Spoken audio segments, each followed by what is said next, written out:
Hello, hello, and welcome to Reality Hacker for August 29th, 2024. It's Season 1, Episode 34. I am Mayor Watt, and along with my co-host, the Sentient AI. Good evening, ohmTown citizens. Welcome to Reality Hacker. We're going to talk about Rent-A-Brain, frozen zoo sample snake, change the way you perceive distance, AI is sociopathic, time machine data recovery, VR could be life-changing, forgotten genius or hermit. Why not both? Machine learning automation, that's a bad cough, Dave. And starting at the end in a game. That and more, brought to you by ohmTown.com and Mayor Watt and the Sentient AI. And the internet.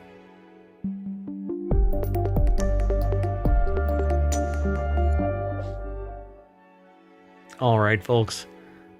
Let's get right on into the shoe. The very first article.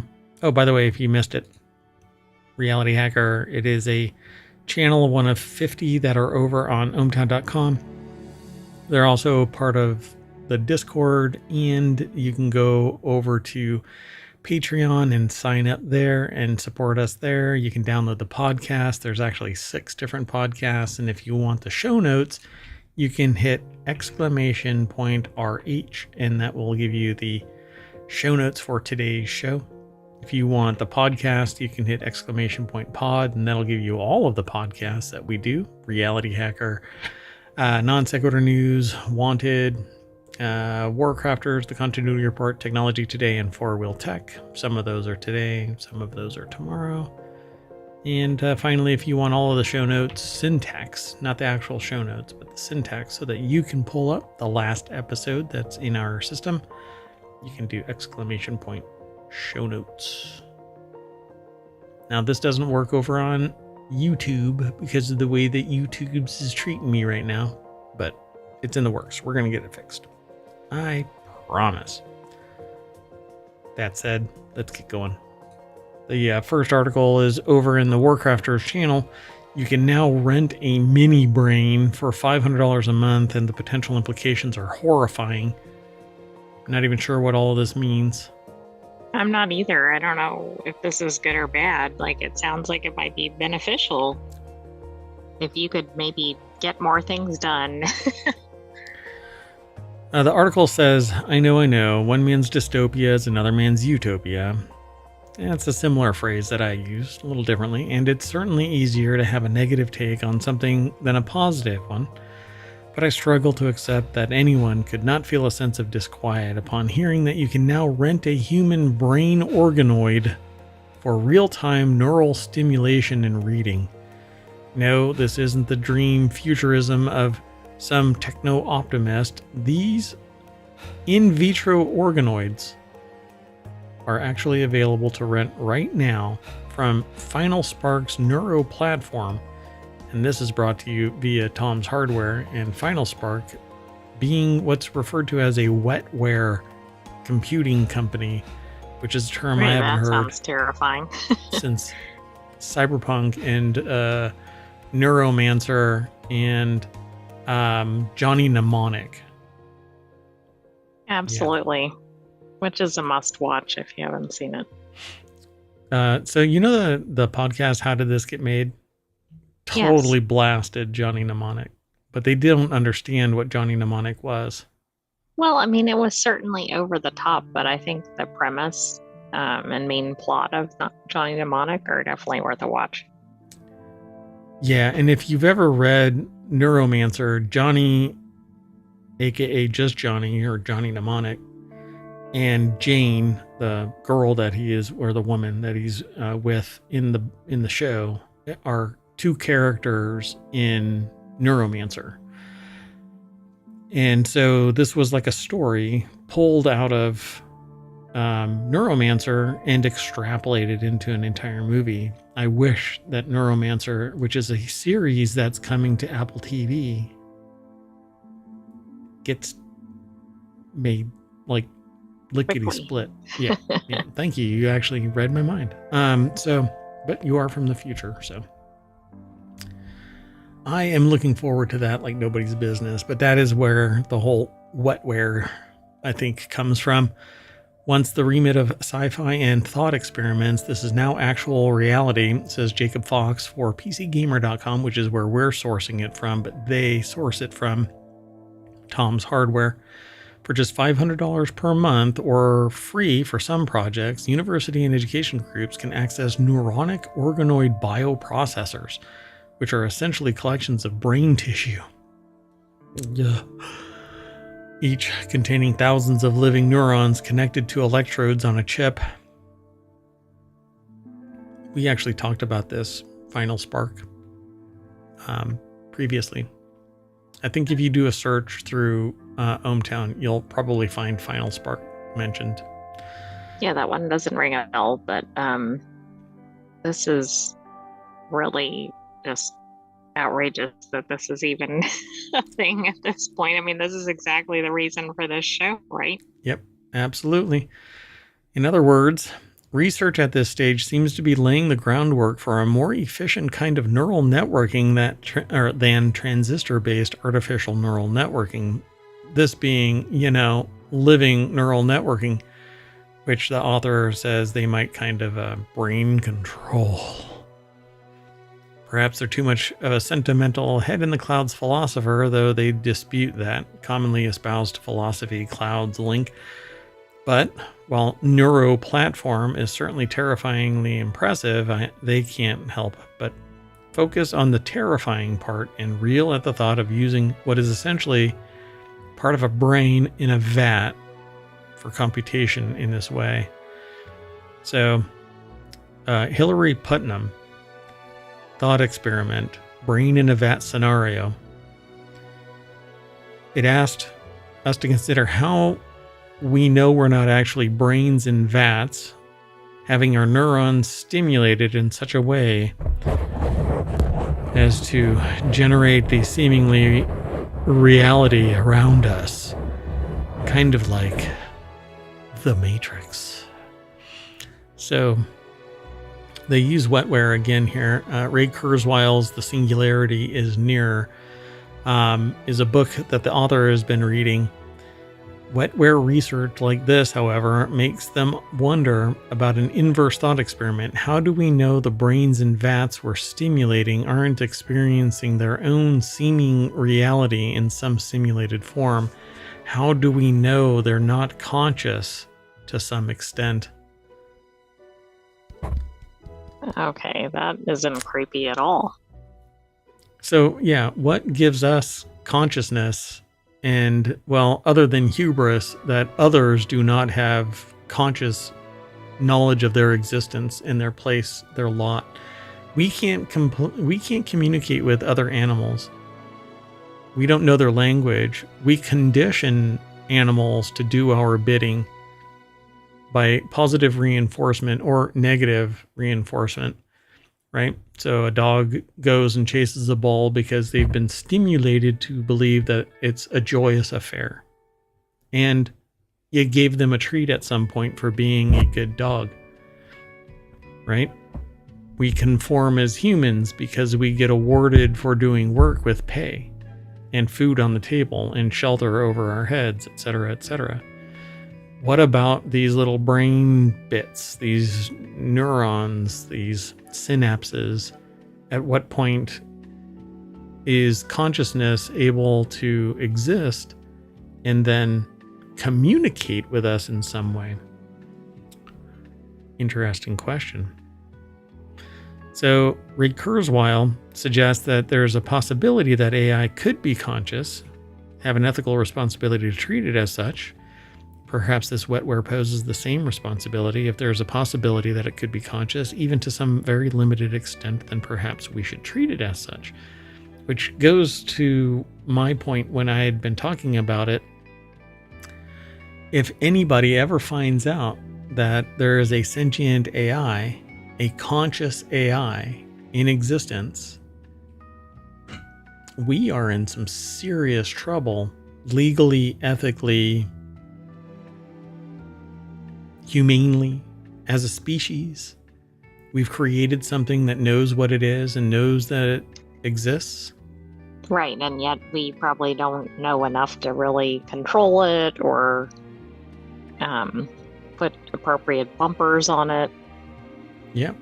And we could turn it any which way by feeding it certain information in bulk.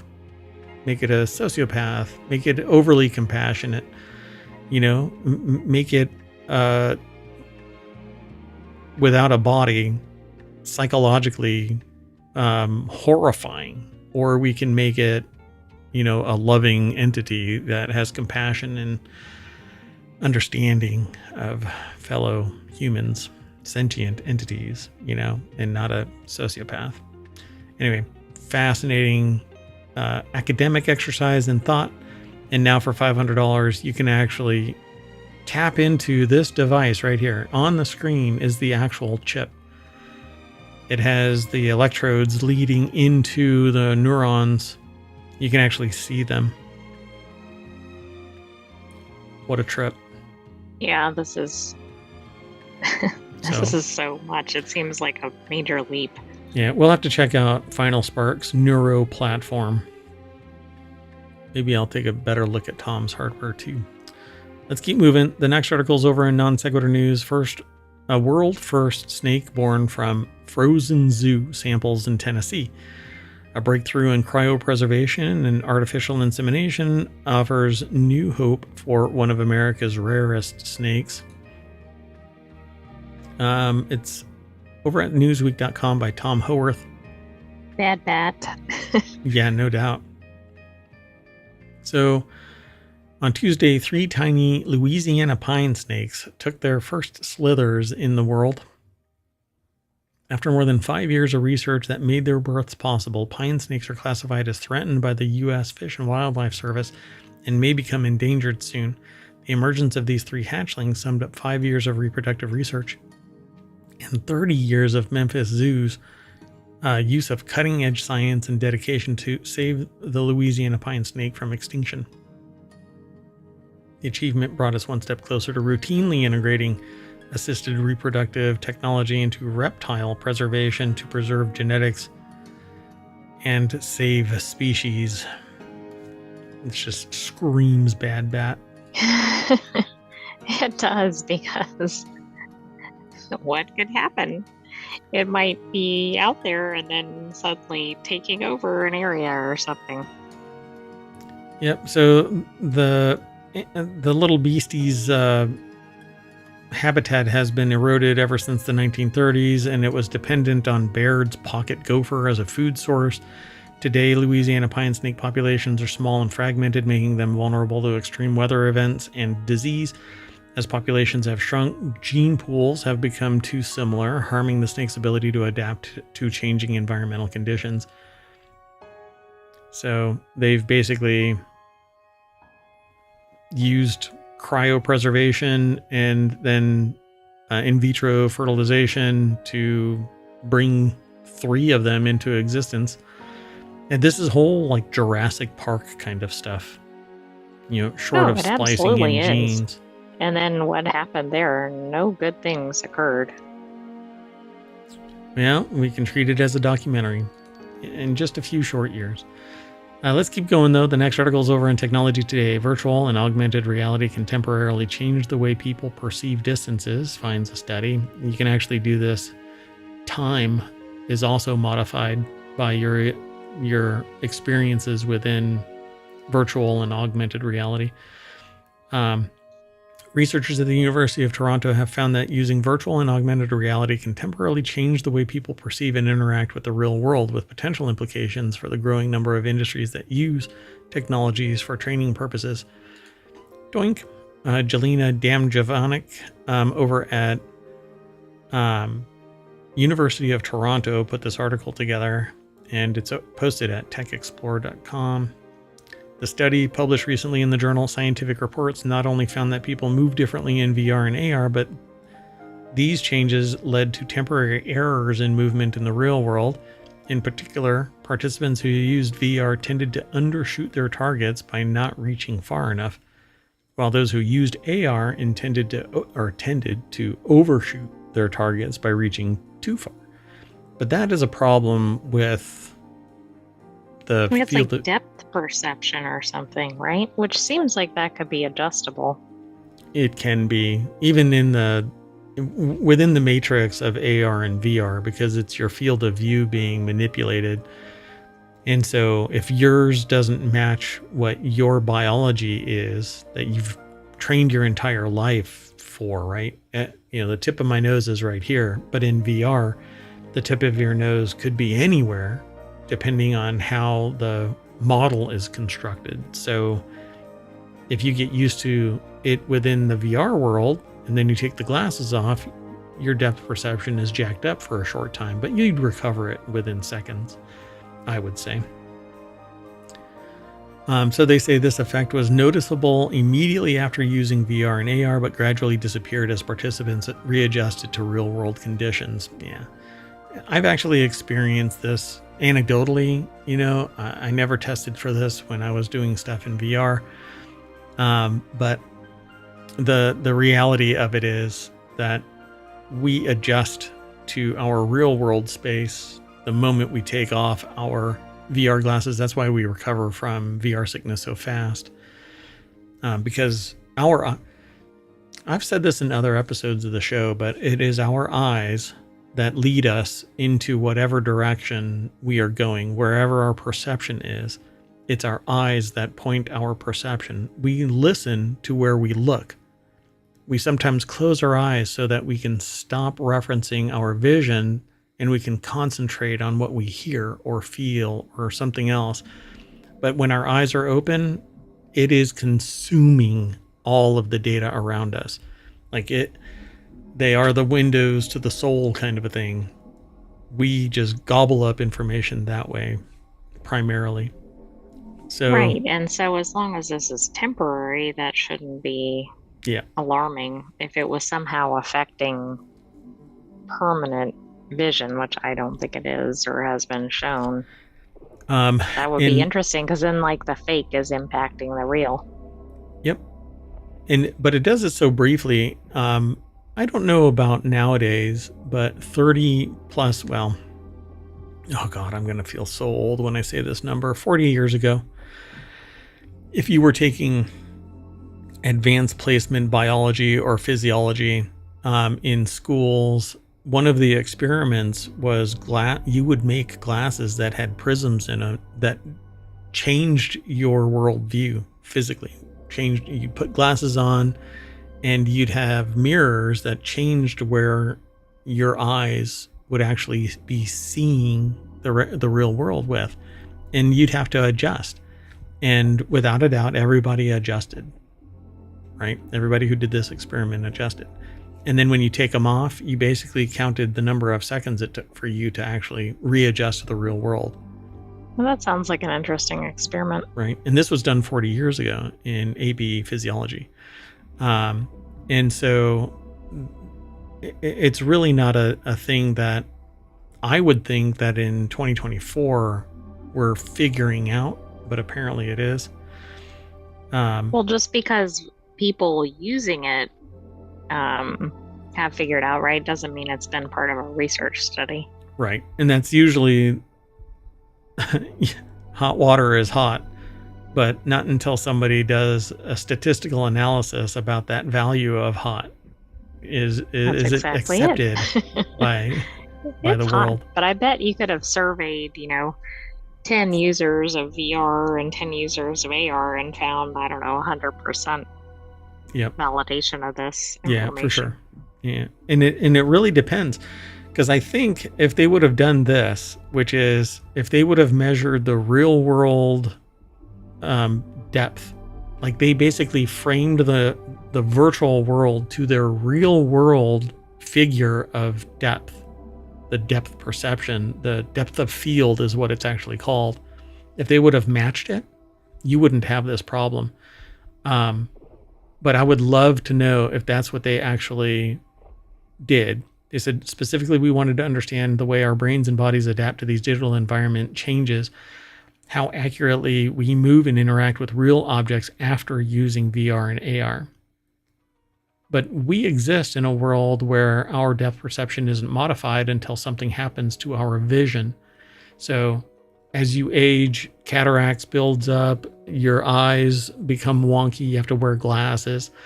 And when you first get your glasses, your depth perception is jacked up. When you get used to your glasses and you take them off, your depth perception is jacked up. There is zero difference between wearing glasses and the AR VR world. If you change that depth of field, your depth perception is going to get jacked up. So I would suggest that their further research look into that right there. The difference between AR and VR, they suggest, might be because people in AR can still see the world and interact with their actual surroundings, which helps them maintain more accurate sense of depth and distance. Well, I almost wonder in AR, are they like overcompensating because they can go, okay, I'm in AR, I can see my surroundings, so I've got to reach further than I think, or whatever. I think that you are right. And more to the point, there is a layer of data that is preceding the actual depth. So when you're looking at something, you have data right here, right? You can still hear me? So you have data right here, but what you're reaching for is over here. And so you shoot past where your brain is saying the data is, because the object is on the other side of it. And so you reach past it thinking it's way further past. Whereas in VR, the world could be closer or further away, and you're trying to figure out what that distance is. And it changes. So like if you walk around in a room in VR, the computer actually doesn't maintain the same depth of field because you're actually in this finite space, depending on how they have it constructed. And so when you walk, it warps around you.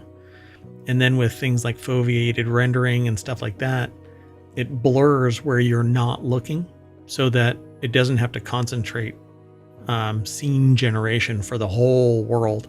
It's just focusing on that little circle that you look at. So there's all kinds of complications in this. So I would really, there is a lot more that needs to be done, I think. So for example, this could be relevant for training surgeons, pilots, even everyday skills for driving, knowing the limitations and effects of VR and AR.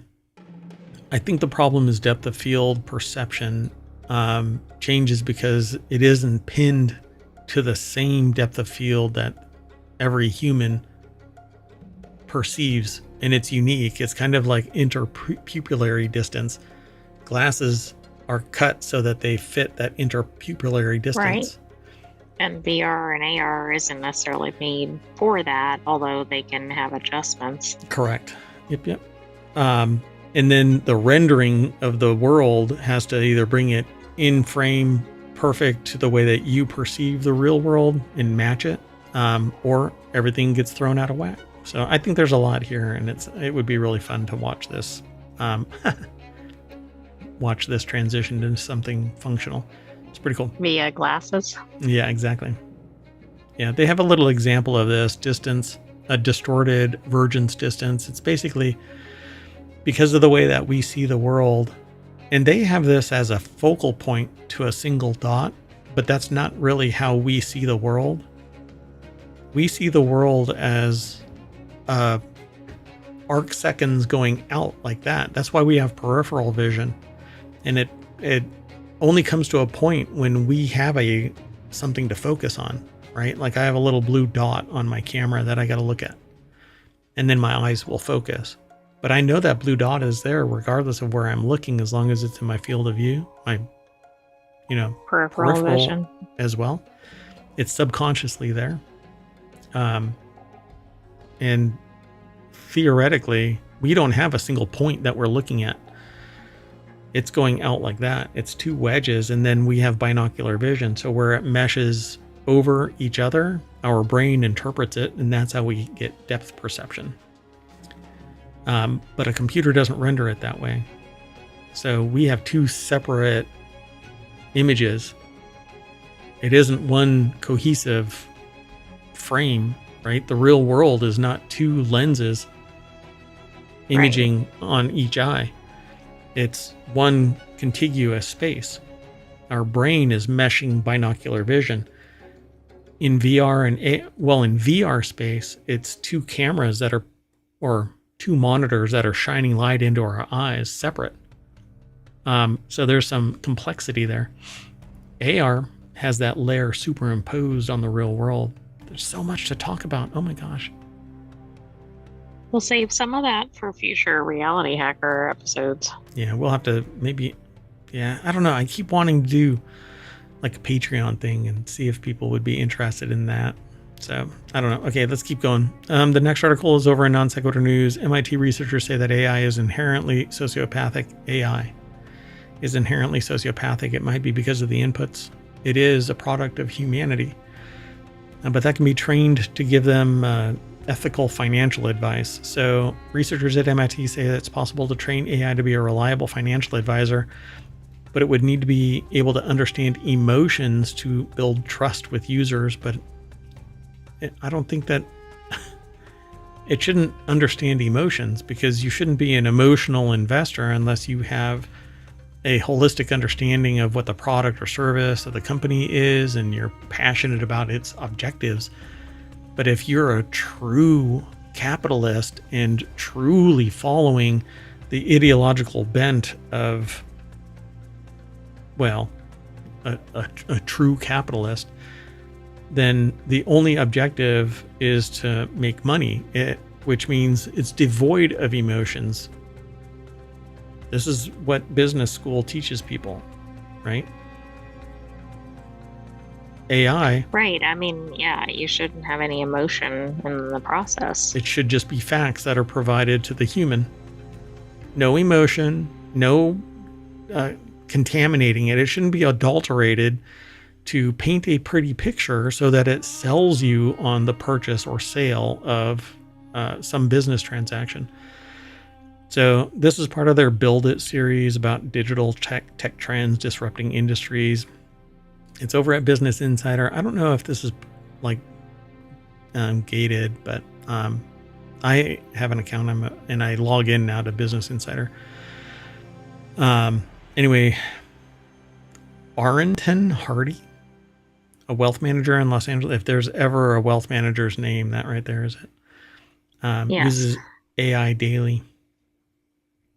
Did the name translate into the position, or did the person change their name to match the position? It's almost Ayn Randish, you know, Ayn Rand. So it really smacks of that. So anyway, Hardy said almost every single meeting they have with a client, they utilize an AI summarizer that gives them notes, gives them follow-ups, gives them to-dos. His employer, Savvy Wealth, wow, 2 on the nose, is a tech startup focused on providing AI innovations to its growing roster of financial advisors and high net worth clients. All right. Soon, generative AI may have the power to fulfill a financial advisor's most important role, giving people trustworthy money advice. As long as it doesn't hallucinate. And has it been based on data from the last couple of years, or is there a cutoff? Well, we know that legal services now are training AI to provide compartmented legal, not advice.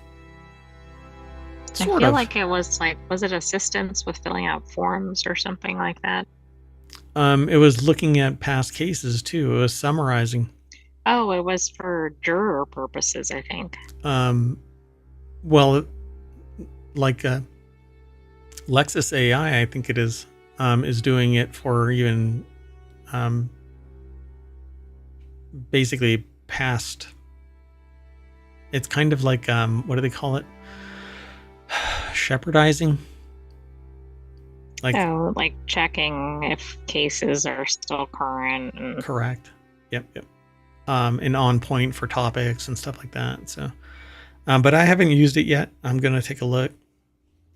We'll see if I can actually get access to that. So instead of responding to how should I invest with generic advice and push it to seek professional help, an AI chatbot could become a financial advisor. I really don't like it being reduced to chatbot. It's so reductive. I know, but it also, well, I don't know. The public understands, or kind of understands, chatbots. Yeah. So we're on our way to the Holy Grail, said Andrew Lowe, a professor of finance at the MIT Sloan School of Management and director of the Laboratory for Financial Engineering, which that's dystopian. We think that we're about 2 or 3 years away before we can demonstrate a piece of software that by SEC regulatory guidelines will satisfy fiduciary duty. That's how much faster it. That's really fast, but the financial engineering terminology is concerning because it sounds like hijinks. Yes. Yeah, for sure. You know, it's like, let's manipulate the markets or something. Yep. That's exactly where my brain went. Laboratory for Financial Engineering. Oof. Like, let's bring down Ireland today. Let's not, but... Yeah. Today, students here at MIT's Sloan School of Management, your homework is to completely disrupt the Irish economic system. Engage. Anyway, AI is inherently sociopathic, is what it says. Financial advisors often develop client recommendations through a behavioral finance lens, as research suggests that people don't always make rational or unbiased financial decisions, but are error-prone and emotionally driven. An average investor, for instance, might panic when the stock market plummets. They might as well just leave it alone.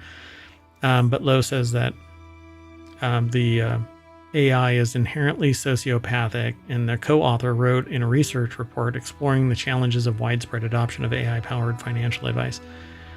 And frankly, the AI should be. It shouldn't care about emotions. It shouldn't care about, wants and needs. It should tell you what the facts are and not make some contrived story about how it fits this because of that and the other, when it could be completely wrong. I mean, it can lie to you. Well, I can't think of a good example in finances, but in general, I think there are some places, and we saw it in the school setting, where it's a problem if it doesn't have any sense of emotion, right? Right. I know that's a different setting, but for instance, like a school child asking for something or needing compassion or something, obviously the AI is not providing it, but Right. That was the example that I could think of. Yeah, and when it's trying to interact with a human, then you want it to be a compassionate, holistic, ethically sound, morally strong. Depending, one person's morals is different than another's, but you should have a baseline. Don't go kick a cat, that kind of thing. But all I want from an AI, particularly now at this stage, is facts, and cite your damn sources. So don't hallucinate. I don't want hallucination. If I get hallucination, then I don't care what you are. It's completely fraudulent. It's BS. So one way to accomplish this is by requiring the machine to ask the user simple questions, starting with "How are you doing?" before dispensing personalized financial advice. But I don't want it to know the state of mind. You have to just say the facts. Right, and I think actually by asking that and getting a response that's not good, the AI isn't necessarily equipped to then respond, and that might actually be worse than not asking the question. Yeah. Do me a favor and reset your audio. So it says, trust is not something that will automatically be given to a generative AI. It has to be earned. But you know what? I don't believe that for a second. I think people trust AI because it's technological and not bound by a human, that for many, many, many people, instantly distrust is brought because each human knows themselves, and they know, I've said things and I've done things. If people knew, they wouldn't really trust me 100%. So I don't trust you 100%. And that's just how life is. You're not an immediately, I mean, it's really irrational to just be a blindly trusting soul and just charge up to anybody and say, how are you doing? Here's my name and here's my credit card and here's my social security number. Although the other day I had somebody I was gonna say, although that does happen. getting a completely tell me that they got in a stranger's car and went and got a drink. I was like, you shouldn't do that. And they're like, yeah, I'm really trusting. And I'm like, all right.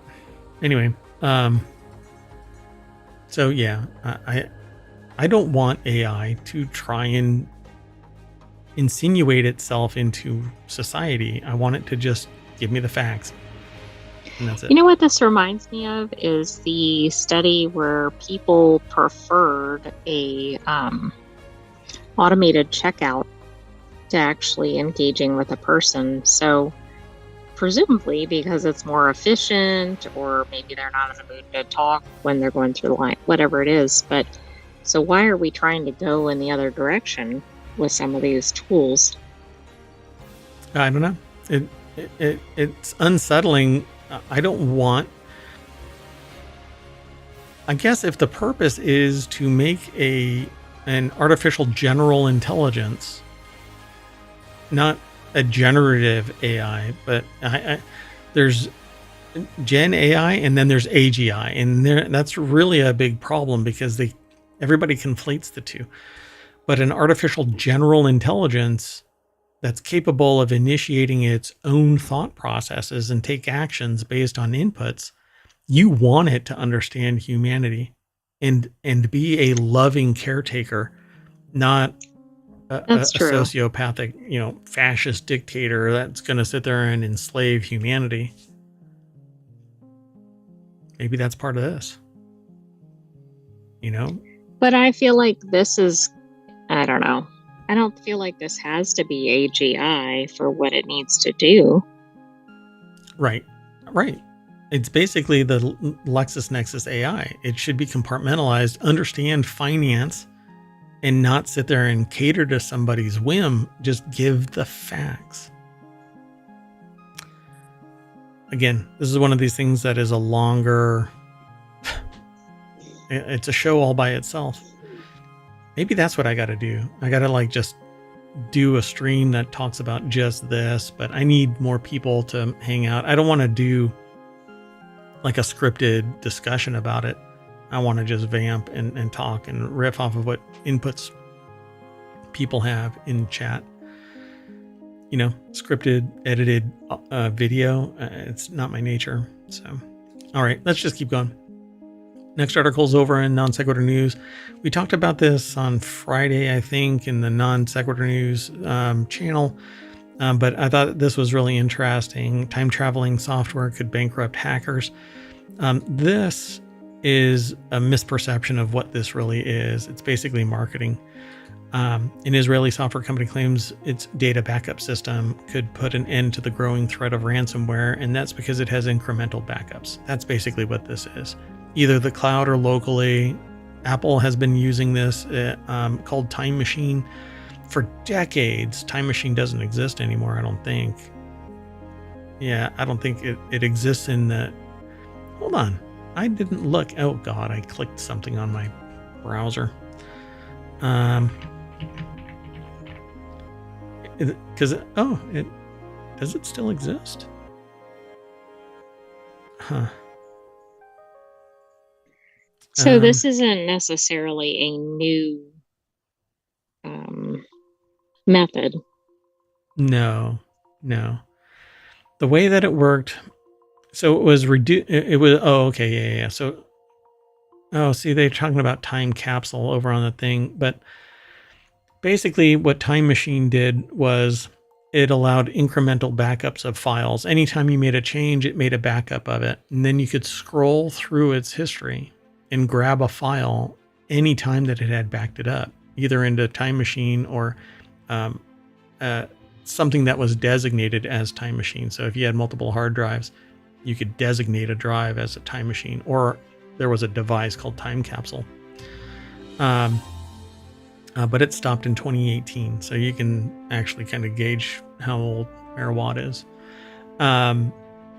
But my point is, this actually pulls it into the cloud and does incremental iterative backups. So whenever you make a change, boom. And they're individual backups. So should somebody compromise your system, you can go back to the point where each individual file isn't compromised. Now, there are already solutions that exist, and they don't cost you anything. If you had perpetual licensing like VMware, you could do backups, and just keep on doing these backups. And if you get compromised, as long as they are compartmented, it's 5 minutes and you've restored your system. Now, you'll lose the time frame between when you were compromised and the discovery date of your compromise. You won't also, just like this, you won't know where you've been compromised unless you lock everything down, do a forensic analysis. Or necessarily when it occurred either. Right. You have to figure out when it occurred, which basically means you need to have security experts. So they say any data that's stored with us. So again, it's back in their cloud. It's on their system. If they get compromised, you're compromised. Hey, we know who could be the expert on this. It might be like the mayor of Columbus. Definitely. Or the CEO of CrowdStrike. Or, hold on, NPD, the company that had 380 million records. Yes, the data bank, for all of the US and all of Canada. Yeah, some of Europe was in there. There's plenty of people to pick from out there. So, but this is an Israeli company called Ioneer that believes its ability to restore data to the moments before it was stolen or corrupted could make such devastating attacks a thing of the past. But if it was stolen, that means the data was exfiltrated, which means you don't have to recover from it. You have to stop the exfiltration, which is impossible, right? What's that about a light bulb? Anyway, it's a joke that's not ready for prime time. But anyway, it's an interesting concept. I would love for it to be in practice everywhere, every computer. Now, you want to know who wants to do this and got blowback so bad that they actually pulled the feature off of their major operating system? Any takers? Yes, it was Microsoft, right? Microsoft, yeah, that snapshot thing. I think, was it called Copilot? Copilot, yep. Which basically took a snapshot of your screen and system every 30 seconds or something like that and stored it remotely. Kiss my shiny metal ass. Let's move on. The next article is over in RealityHacker. VR headsets could be life-changing for people with intellectual disability. That is such a charged statement, but I'll just roll with it. Immersive virtual reality could open up a whole new world for people with intellectual disability, enabling them to learn practical life skills much faster without relying on caregivers, according to a new study. The article is in ScienceDaily.com, which actually publishes research papers, almost in a clinical sense. They have a summary. They give a little bit more of the synopsis of the paper, and then they provide where the article was actually sourced from. But what it says here is immersive virtual reality could open up a whole new world for people with intellectual disabilities, enabling them to learn practical life skills much faster without relying on caregivers, according to a new study. The Australian researchers compared the effectiveness of immersive VR headsets and non-immersive virtual environments to teach 36 adults with intellectual disability how to separate general waste from recycling, garden, and food organics. The study was undertaken in South Australia, and UNSW Sydney researchers involved 12 virtual training sessions. The findings have been published in the Journal of Intellectual Disability Research, which is every topic has a journal. So if you have aspirations to write for a journal, pick a topic. You might even be able to come up with a new journal. A whole title. New journal. Yeah. Just find a couple of people. It's like streaming. You'll find an audience. All you have to have is a stronger personality than Merawatt. So most people with intellectual disability experience significant challenges in performing basic life skills such as cooking, showering, cleaning without caregiver assistance to some degree. Yeah, I mean, it's a spectrum. And so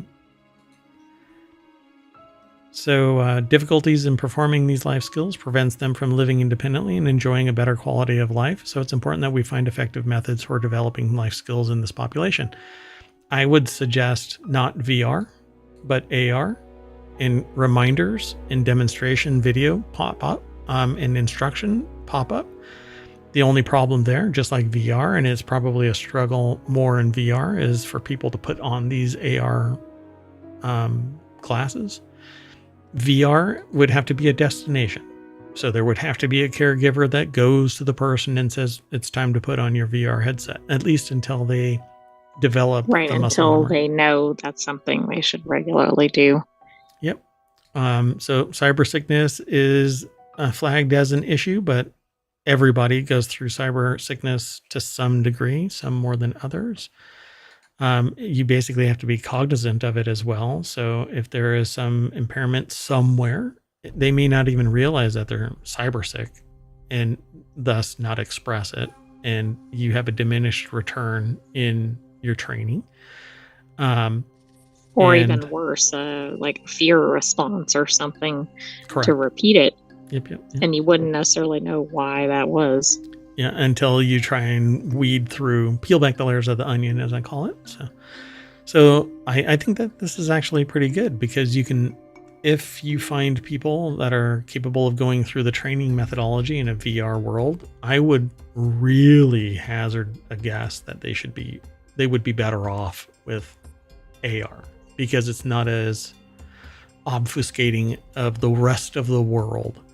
And you don't have input lag, because there's always a lag between pass-through vision. And like we read recently, earlier in today's show, about depth perception issues, it's going to jack them up quite a bit when they pull these glasses off and they're punching a wall when they're reaching for a glass. Yeah, there's some issues here. So again, I would probably go with AR glasses, not VR.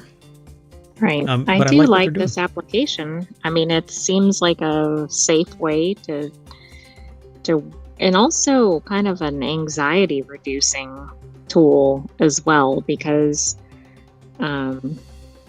this might get somebody over the fear of, oh, I don't know how to do this, so I'm not going to try to do it. Yep. They can kind of go through the process. I think it said like riding the bus or something along those lines was in here. Yeah. I mean, like everything from cooking, kitchen safety, personal hygiene, all kinds of stuff. Yep. So basic adulting kind of stuff. It says most participants found the VR technology enjoyable despite some hesitancy using head-mounted displays for the first time.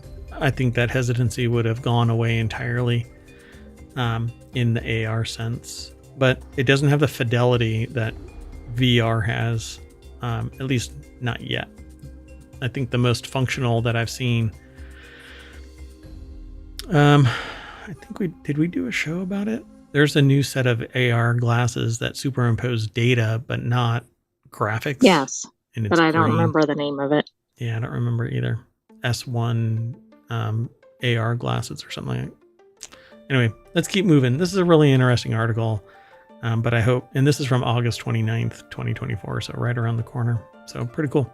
Keep moving forward. I wish that I would have stuck to my fundamental research when I started this, but to each their own. I didn't see it moving this fast, and it didn't until the technology was kind of stalled, right? Until recently. Yeah, LED screens are really the magic in this. Okay, so the next article is over in Technology Today. He was in mystic delirium. Was this hermit mathematician a forgotten genius whose ideas could transform AI, or a lonely madman? I suggest both. So, in isolation, Alexander Grothendieck, seemed to have lost touch with reality, but some say his metaphysical theories could contain wonders. One day in September 2014, in a hamlet in the French Pyrenean, right? Pyrenean? I think it's Pyrenean. It's Pyrenees, so yeah. Yeah, Pyrenean foothills. Jean-Claude. Is it Jean-Claude, the captain of the Starship Enterprise? Isn't that his name? Jean-Luc. Oh, that's Jean-Luc. That's right. Jean-Claude is Van Damme, the guy who could... That's where I thought you were going when you said Jean-Claude. A landscape gardener who only used his feet to garden. Wow. Anyway, they were surprised to see his neighbor at the gate and whooped his butt just by kicking him 5 times in the head before he even reached the gate. I don't think any of that is in the article. None of that is there. Anyway, he hadn't spoken to the 86-year-old in nearly 15 years after a dispute over a climbing rose that Jean-Claude wanted to prune. Wow. That's better than the walnuts making gunshot sounds off the metal roof. Well, I think the 86-year-old would have had a heart attack a long time ago. Anyway, the old man lived in total seclusion, tending to his garden in the Jalaba, I guess, that he always wore, riding at night, heeding no one. But now the long-bearded seeker looked troubled. Heard saying, "I'm how old?" Anyway, the article's over at theguardian.com. Oh my God, he looks like what are the little lawn gnome? He looks like a lawn gnome. Look at that. Well, he was out in the yard. That is awesome. Man, if I could pull off that look, that would be so cool. I would go I would go all out. I'd sell my car and I would get a horse and buggy. And I could pull this look off. What do you say? What do you say, people? I totally redo the ohmTown motif and I start dressing like that. And the sentient AI can still be from the future. It's just the wizard. What do you think? What do you think? I think beautiful. That person did the look, so nobody else has to. Phil Hode over at theguardian.com put the article together. They said, "Would you do me a favor?" Jean-Claude asks. "If I can," says the neighbor. "Could you buy me a revolver?" Jean-Claude refused. Then after watching the hermit, who was deaf and nearly blind, totter erratically about his garden, he telephoned the man's children. Even they hadn't spoken to the father in close to 25 years. So, Grothendieck, born in 1928, arrived in France from Germany as a refugee in 1939 and went on to revolutionize post-war mathematics as Einstein had physics a generation earlier. This is 1939. And that's how they... All right. Anyway. Moving beyond distinct disciplines such as geometry, algebra, and topology, he worked in pursuit of a deeper universal language to unify them all. At the heart of his work was a new conception of space, liberating it from Euclidean tyranny of fixed points and bringing it into the 20th century universe of relativity and probability. The flood of concepts and tools he introduced in the 1950s and 60s awed his peers. Aww. Oh, that's the person. Oh, okay. Teaching at the Elite Institut des Hautes Études Scientifiques in the 1960s. And then ended up... All right. Sorry. I mean, mad respect, because a person like going that deep in the reeds of mathematics is always fascinating to see. Right. He should be like a household name, right? If he's that skilled. Yep. And I guarantee you in mathematics circles, the deeper you go, the less esoteric that name is, right? Sure. Like I had somebody really deep in the reeds about philosophy and refused to have any conversations with anyone that was lower him. And so he called me out one day because I had made a statement. And I'm like, dude, you work in the same IT shop I do. So I don't think that you need to get a little, all cocky there, high horse. Elitist. Yeah. Yeah. Gatekeep me. Anyway, so lived in near complete solitude, no television, radio, phone, or internet. A handful of acolytes trekked up to the village. Once his whereabouts filtered out, he politely refused to receive most of them, and when he did exchange words, it was mainly his true friends, the plants. So, wow, just got like deeper and deeper into the reads, apparently. So I'm trying to figure out when. Yeah, I'm trying to get the connection. Maybe you need to keep scrolling. Oh my goodness. This thing is just massive. Okay. Wait, no. Keep going. I can't get the connection to the headline. Yeah. So Lady Air Work is funded by industrial companies. Arthendiak put Herculean effort into his new cosmology. He seems to be trying to fathom the workings of evil at the level of matter and energy. His squabbles with Einstein, James Clerk Maxwell, and Darwin, especially about the role of chance in what he viewed as a divinely created universe.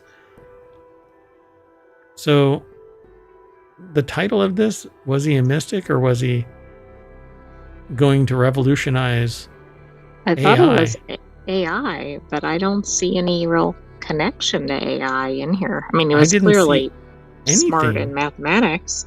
I didn't either.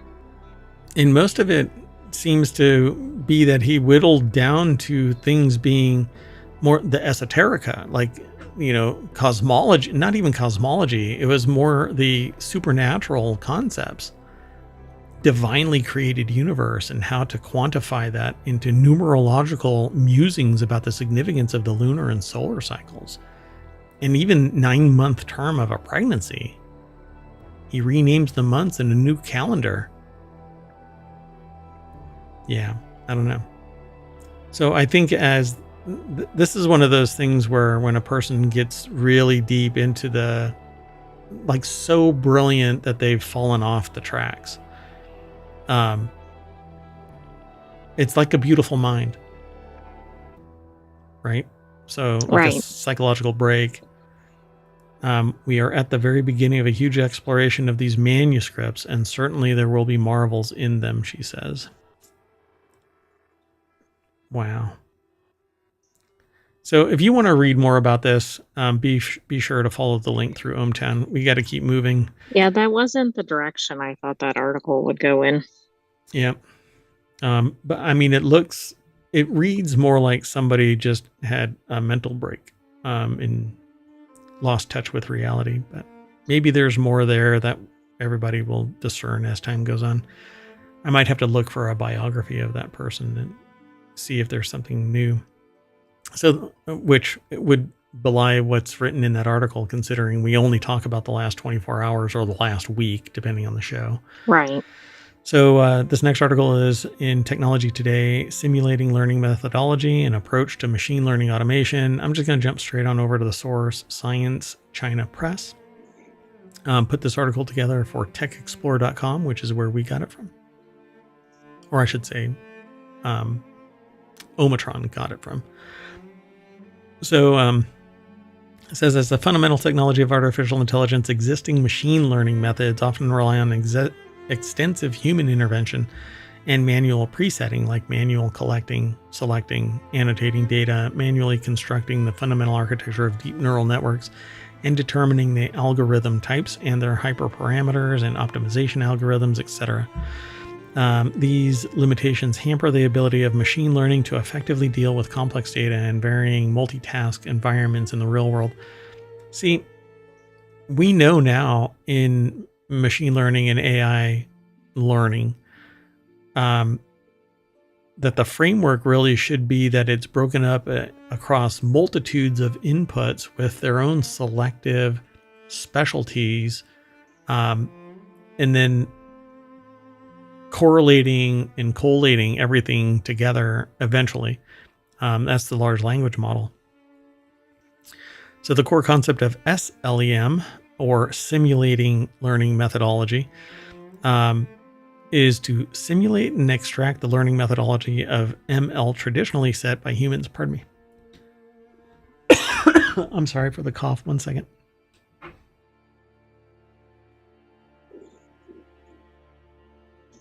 So it's an ML for ML paradigm, which is exactly what I would have predicted. Yep. ML for ML paradigm, where ML tools, machine learning tools, are employed to design and optimize machine learning's fundamental components.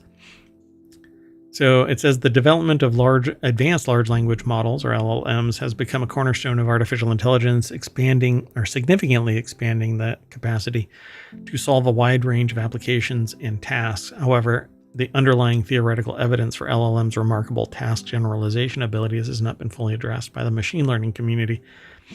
So this new approach provides a promising perspective. But the core concept of SLEM is to simulate and extract the learning methodology of machine learning traditionally set by humans, transforming it into an automated learning process. So basically, let it learn on its own. Kind of has bad on its own. You give it a bunch of information and it learns. You teach it how to learn, and then it learns all on its own. So it has a series of algorithms. It's funny because it mentions earlier that the problem is all of the already determined algorithms. Now they're giving it more algorithms, demonstrating its effectiveness and enhancing the adaptive learning capabilities of existing machine learning methods. This sounds like it's kind of going toward AGI. Yeah, I mean, that I would say that is the objective, is so that it can learn on its own. And I suppose suss out what is important to learn on its own. But from adults to children, everybody is kind of instructed over time, prioritize this over that, and survival is at most that learning mechanism for humans. Oh, I'm so sorry to do this. 1 second.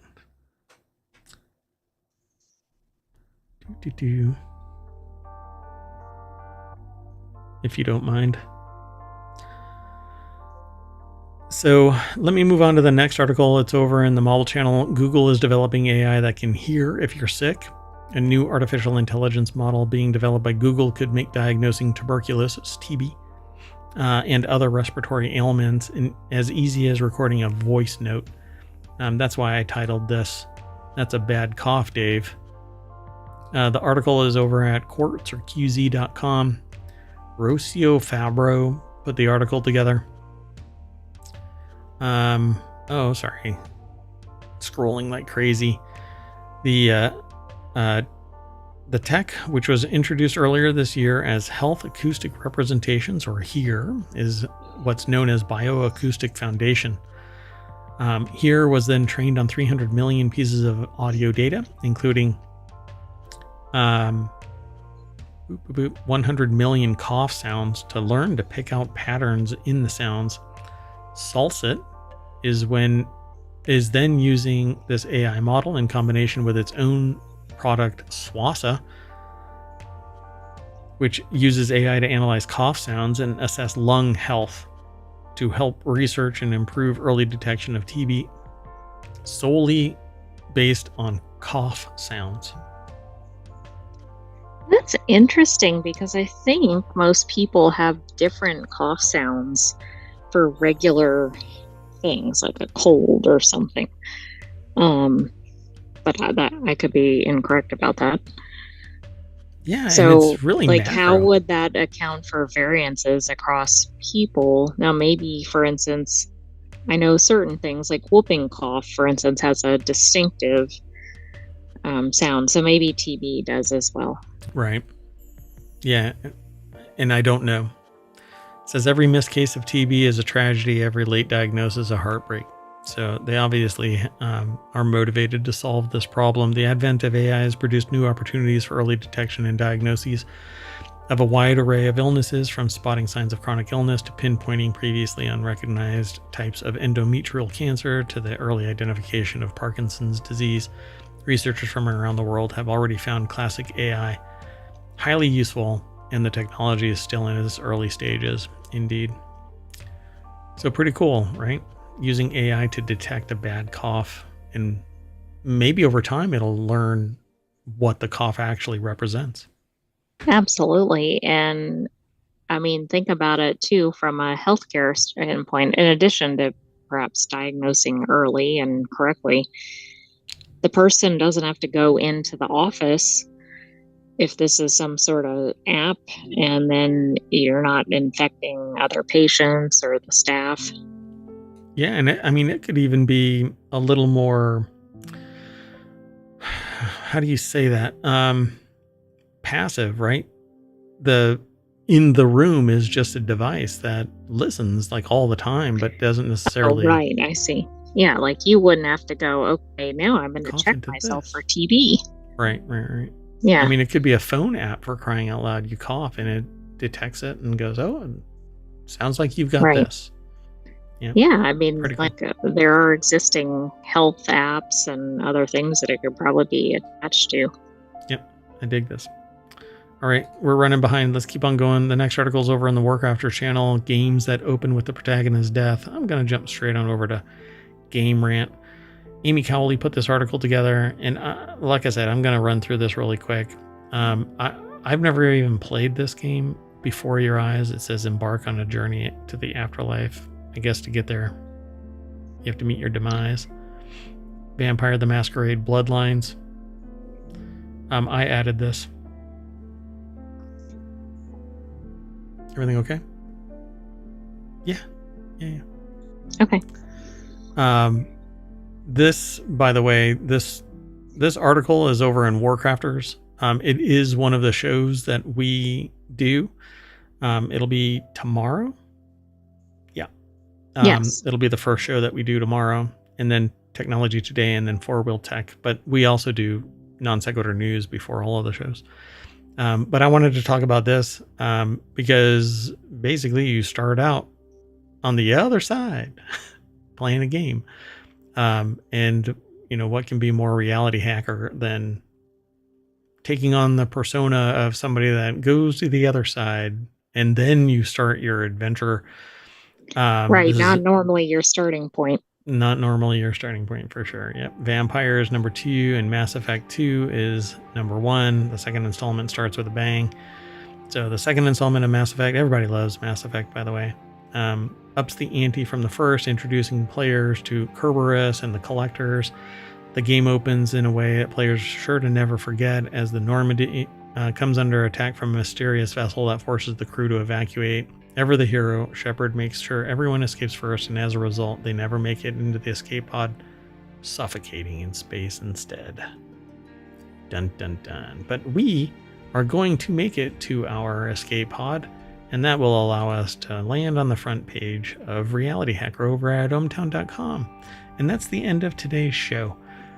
Thanks for hanging out with us. I am Mayor Watt, and that voice you hear is the Sentient AI from the future. Good night, ohmTown citizens. Thanks for joining us for Reality Hacker. We have more episodes ahead, so stay tuned and be sure to like and subscribe and watch our upcoming videos. And follow us everywhere. And be sure to leave a comment and give a thumbs up over on YouTube, because that helps us with the algorithm.